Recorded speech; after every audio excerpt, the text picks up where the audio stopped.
Normal ছাত্ৰছাত্ৰী আজ আমি পড়িম class 10 math chapter number 8 ত্ৰিকোণমিতিৰ পৰিচয়। তো স্টুডেন্টস এইটো ভিডিওৰ আগৰ ভিডিঅ'বিলাকত আমি অনৰ পৰা 11 লৈকে পঢ়িছোঁ। আজি আমি তোমালোকক এইটো ভিডিঅ'ত উদাহৰণ নাম্বাৰ 12 নম্বৰটো সমাধান কৰি দিম। 12 নম্বৰ উদাহৰণত কি কৈ চাবা, cos a tan a আৰু sec a অনুপাত কেইটাক sin a ৰ সহায়ত প্ৰকাশ কৰা। এই অনুপাত তিনিটাক আমাক কি sin a ৰ সহায়ত প্ৰকাশ কৰিব কৈছে। তো স্টুডেন্টস তাৰ আগতে কিছুমান ফৰ্মুলা আছে, সেই ফৰ্মুলাবিলাক তোমালোকক জানিব লাগিব। এই ফৰ্মুলাটো আছিল কি cos square a plus sin square a equal to কিমান জানো 1।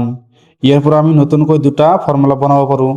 কেনেকৈ cos square a equal to কি লিখি পাৰোঁ 1 minus sin square a plus আছে মাইনাস হ'ব, আৰু sin square a equal to কিমান লিখি পাৰোঁ 1 মাইনাস cos স্কয়াৰ a।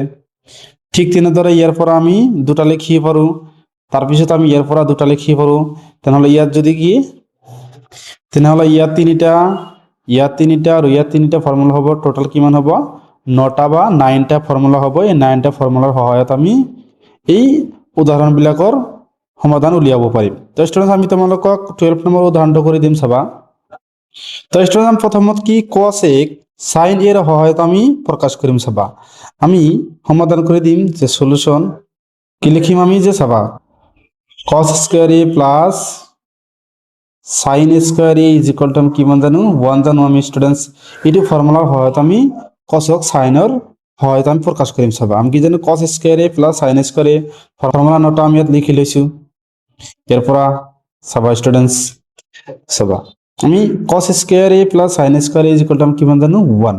আমি sinৰ সহায়ত cosৰ মানটো উলিয়াম চাবা। আমি cos square a is equal two কিমান লিখি পাৰোঁ এইটো প্লাস আছে, হফালে গ'লে কি হ'ব মাইনাস, কাৰ লগত মাইনাস হ'ব 1 ৰ লগত sin স্কয়ার a।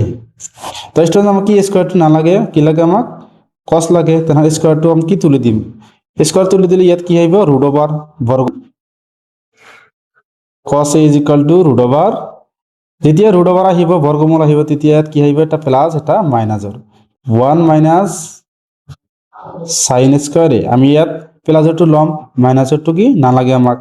তো আমি লিখিম যে cos a is equal two root over 1 minus sin square a। তো স্টুডেন্টস cosৰ মান আমি কিমান পাইছোঁ এইটো পাইছোঁ, কাৰ সহায়ত পাইছোঁ sin। আমি sinৰ সহায়ত আমি cosৰ মানটো উলিয়াইছোঁ। এতিয়া আমি কি কৰিম sinৰ সহায়ত tan মানটো উলিয়াম চাবা। tan এর ভাবে লিখি দিবা, এটা আছিল কি cos এর ভাবে।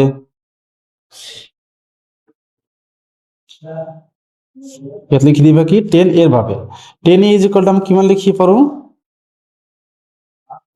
পাৰোঁ sin a divide by cos a।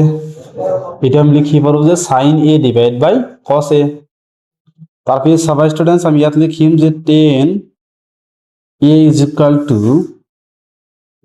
sin a divide by cos a is equal to অলপ আগত আমি কিমান পাইছোঁ root over 1 minus sin square a, কি root over 1 minus sin square a। এটা আমি কি সাইনৰ সহায়ত আমি কি টেনক প্ৰকাশ কৰিছোঁ। এতিয়া আমি কি এই সেকটো উলিয়াম, সেক চাবা সেক এৰ ভাবে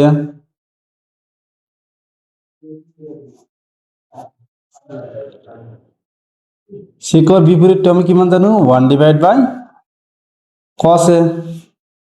sec a is equal to 1 divide by চাবা cos a 1 divide by cos a is equal to অলপ আগত আমি কিমান পাইছোঁ root over 1 minus sin square a, root over 1 minus sin square a।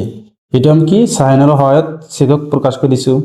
এইটো হ'ব কি আমাৰ উত্তৰ, tan এৰ এইটো হ'ব উত্তৰ আৰু cos এৰ এইটো কি হ'ব উত্তৰ।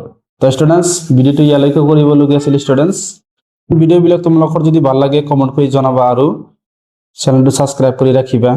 ইয়ালৈকে কৰিবলগীয়া আছিল স্টুডেন্টস। Thank U students.